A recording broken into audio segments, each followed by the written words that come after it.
6वी zone मराठीमध्ये मी 6वी तुमचं खूप खूप मनापासून स्वागत करते। आज आपण उन्हाळी वाळवणीच्या सिरीजमध्ये वाळवणीतील तांदळाच्या चकल्या कशा करायच्या हे बघतोय। त्यालाच आपण तांदळाचे खारोडे असंही म्हणतो। हे खारोडे करायला खूप सोपे आणि खायलाही मस्त खमंग खुसखुशीत लागतात। चला तर मग आता वेळ न घालवता लगेच रेसिपीला सुरुवात करूयात। पण त्याआधी एक छोटीशी रिक्वेस्ट आहे। रेसिपी तुम्हाला कुठल्याही क्षणी थोडी जरी आवडली तर रेसिपीला लाईक आणि चॅनलला सबस्क्राईब करायला अजिबात विसरू नका। सुरुवातीला मी या पातेल्यामध्ये अर्धा किलो म्हणजेच 500 ग्राम तांदूळ घेतलेले आहेत। हे राशनचे तांदूळ आहेत। राशनच्या तांदळापासून मी आज खारोडे बनवणार आहे। पण तुमच्याकडे जर राशनचे तांदूळ नसतील तर तुम्ही कुठलेही जाड तांदूळ खारोडे बनवण्यासाठी वापरू शकता। आता हे तांदूळ आपल्याला स्वच्छ धुवून घ्यायचे। त्यासाठी यामध्ये भरपूर पाणी घालायचे आणि हाताने अशा प्रकारे चोळून आपल्याला तांदूळ स्वच्छ धुवून घ्यायचे। तांदूळ असे चोळून धुतल्यामुळे तांदळातली धूळ वेगळी होऊन तांदूळ मस्त स्वच्छ निघतात आणि त्यापासून मग आपले खारोडे सुद्धा मस्त पांढरे शुभ्र तयार होतात। आता हे तांदूळ आपण 3-4 पाण्याने स्वच्छ धुवून घ्यायचे। आता धुतलेल्या तांदळामध्ये भरपूर पाणी घालायचे आणि हे तांदूळ आपल्याला झाकण ठेवून 3 दिवस भिजण्यासाठी असेच साईडला ठेवून द्यायचे आणि रोज आपल्याला यातलं पाणी बदलायचे। पण पाणी बदलतानाचा व्हिडिओ मी शूट करणार नाही। आता मी तुम्हाला डायरेक्ट चौथ्या दिवशीच भेटते। तांदूळ भिजत घातलेला आजचा चौथा दिवस आहे। तर आज तांदूळ आपल्याला उपसून घ्यायचे म्हणजे या पाण्याच्या बाहेर काढायचे आणि रोज यातलं मी पाणी देखील बदलून घेतले। तर तुम्ही पाहू शकता तांदूळ आपले मस्त फुललेत म्हणजे छान भिजलेले आहेत। आता हे तांदूळ आपल्याला या पाण्यातून उपसून घ्यायचे आणि परत 2 पाण्याने तांदूळ स्वच्छ धुवून घ्यायचे। आता मिक्सरचं भांडं घ्यायचं आहे आणि धुतलेले तांदूळ या भांड्यामध्ये काढून घ्यायचे। अर्धा किलो तांदूळ आहे ते या भांड्यामध्ये एकदम बसणार नाहीत। त्यासाठी आपण तांदूळ 2 बॅचमध्ये मिक्सरला फिरवून घेऊयात। आता यामध्ये आपल्याला पाणी घालायचे। पाणी तुम्हाला हवं तेवढं यामध्ये वापरू शकता। आता झाकण लावून मिक्सरला हे तांदूळ बारीक वाटून घ्यायचे। आता तयार पेस्ट आपण लगेच पातेल्यामध्ये काढून घ्यायची आणि राहिलेल्या तांदळाची पेस्टसुद्धा याच पद्धतीने बनवून घ्यायची। इथे मी संपूर्ण तांदळाची पेस्ट तयार करून घेतली आणि तुम्ही पाहू शकता मस्त पांढरी शुभ्र आपली पेस्ट तयार झालेली आहे। ही पेस्ट आपल्याला गाळायची गरज नाही कारण मी याला खूप बारीक असं बनवून घेतलेलं आहे। आता यामध्ये मी मिक्सरचं भांडं विसळून थोडंसं पाणीसुद्धा ॲड केलं आहे कारण मिक्सरच्या भांड्याला थोडीशी पेस्ट चिकटलेली राहिली होती ती वायाला जायला नको म्हणून। आता पेस्ट आपल्याला अशा प्रकारे चमच्याने चांगली मिक्स करून घ्यायची। आता यावरती झाकण ठेवायचं आहे आणि ही पेस्ट आपल्याला अशीच भिजण्यासाठी रात्रभर साईडला ठेवून द्यायची आणि दुसऱ्या दिवशी आपल्याला या पेस्टपासून मस्त खारोडे बनवायला घ्यायचे आहेत। आता दुसऱ्या दिवशी सकाळीच आपल्याला खारोडे बनवायला घ्यायचे आहेत। तर पेस्ट पहा छान सेट झाली आहे। पेस्ट खाली जाऊन बसली आणि पाणी वरती आले। आता हे शिल्लक पाणी आपल्याला भांड्यामध्ये ओतून घ्यायचे।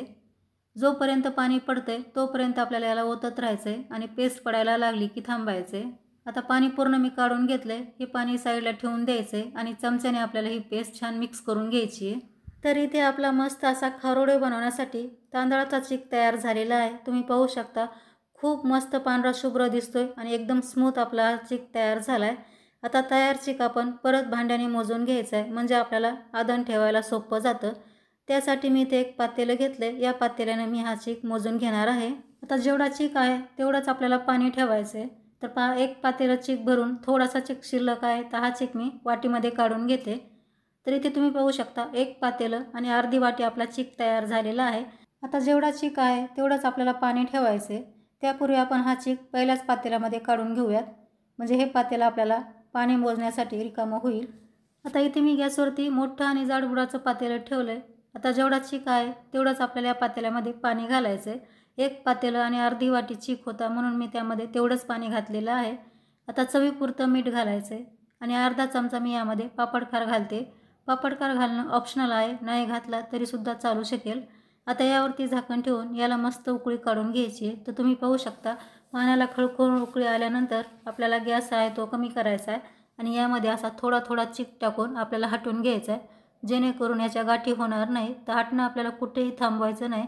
सारखं आपल्याला अशा प्रकारे याला हटत राहायचं आहे जोपर्यंत हा चीक घट्ट होत नाही तोपर्यंत आणि गॅस आपल्याला अगदी स्लो ठेवायचा आहे जेणेकरून या पिठाच्या गाठी तयार होणार नाहीत। गाठी जर झाल्याच आपल्याला फोडून घेता येतात जर कमी गॅस असेल तर। पण तुम्ही फुल गॅसवरती जर याला हटून घेतलं आणि त्याच्या गाठी तयार झाल्या तर मग त्या तुम्हाला फोडता येणार नाहीत। त्यासाठी कमी गॅस करूनच यामध्ये आपल्याला चीक टाकायचा आहे आणि अशा प्रकारे हटून घ्यायचं आहे। तर तुम्ही पाहू शकता चीक मस्त घट्टसर झाला आहे। आता विस्कर मी बाहेर काढते आणि चमच्याने आपण हा चीक थोडासा हटून घ्यायचा आहे। अशा प्रकारे आपण चमच्याने चीक हटल्यामुळे ज्या काही यामध्ये तुम्हाला बारीक सारीक गाठी तयार झालेल्या दिसतात त्या आपल्या फुटून जातात आता आपण जोपर्यंत चीक घट्ट होत नाही तोपर्यंत अशाच प्रकारे याला चमच्याने हटत राहायचं आहे. गॅस अजूनही मी कमीच ठेवलेला आहे. गॅस वाढवायची अजिबात घाई करू नका. अगदी मस्त हा चीक हटून घ्या आणि थोडासा मस्त घट्टसर चीक तयार झाला की तुम्ही थोडीशी फ्लेम वाढवली तरीसुद्धा चालेल. 5 ते 6 मिनिटे चीक मी मस्त हटून घेतलं आहे आणि तुम्ही पाहू शकता घट्टसर आपला चीक तयार झाला आहे. आता हा चमचा बाहेर काढायचा आहे आणि याचा चीक देखील आपल्याला काढून घ्यायचा आहे. नंतर सर्व बाजूचा जो चीक आहे आपल्याला काढून घ्यायचा आहे आणि मध्यभागी जमा करायचा आहे. आता यावरती झाकण ठेवून गॅसची फ्लेम लो करायची आहे आणि 8 ते 10 मिनिटे हा चीक होऊ द्यायचा आहे. आता 10 मिनिटानंतर झाकण काढायचं आहे आणि चमच्याने परत हा चीक अशा प्रकारे आपल्याला हटवून घ्यायचा आहे, म्हणजेच मिक्स करायचा आहे. असं मिक्स केल्यामुळं काय होतं की सर्व बाजूचा चीक आहे तो आपला एकसारखा शिजला जातो आणि पहा चीक आपला मस्त शिजायला लागला. फ्लेम आपल्याला कमी ठेवायची आहे जेणेकरून चीक खाली लागणार नाही. या स्टेजला जर तुमचा चीक खूप घट्टसर झाला तर तुम्ही यामध्ये गरम पाणी ॲड करू शकता आणि परत याला छान मिक्स करून घेऊ शकता. तांदूळ जर जुना असेल तर तुम्हाला यापेक्षा थोडंसं जास्त पाणी लागू शकतं. चीक असा चांगला हटून झाला की परत हा चिकटलेला चीक आपल्याला एका ठिकाणी जमा करायचा आहे आणि परत यावरती झाकण ठेवून 15 ते 20 मिनिटे लो गॅसवरती हा चीक शिजवून घ्यायचा आहे जेणेकरून आपला चीक परफेक्ट शिजेल. या 15 ते 20 मिनिटामध्ये तुम्हाला 2 ते 3 वेळेस हा चीक हलवून घ्यायचा आहे जेणेकरून चीक खाली लागणार नाही. लो गॅसवरती हा चीक मी 20 मिनिटे शिजवून घेतला आहे. तुम्ही पाहू शकता चिकाला मस्त वाफ आली आहे आणि चीक आपला ट्रान्सपरंट झाला आहे, म्हणजे त्याला चकाकी आली आहे. अशी चिकाला चकाकी आली की समजा आपला चीक जो आहे परफेक्ट शिजलेला आहे. चीक जर तुमचा कच्चा राहिला तर वाळल्यानंतर चकलीत मध्येच तुटू शकते.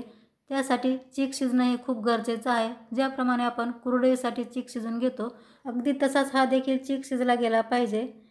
चीक शिजलाय की नाही हे कसं ओळखायचं हे सुद्धा मी तुम्हाला सांगणार आहे. असा हात थंड पाण्यानं ओला करायचा आणि चिकावरती लावून पाहायचा. तर पहा चीक कुठेही हाताला चिकटत नाही. तेव्हा समजावं आपला चीक जो आहे परफेक्ट शिजलेला आहे.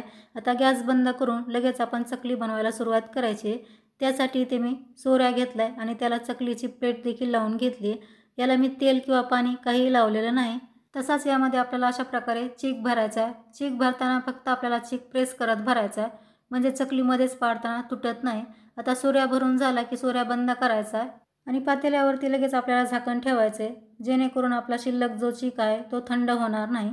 आता चकली बनवण्यासाठी मी इथे पॉलिथिन शीट अंथरून घेतली आहे.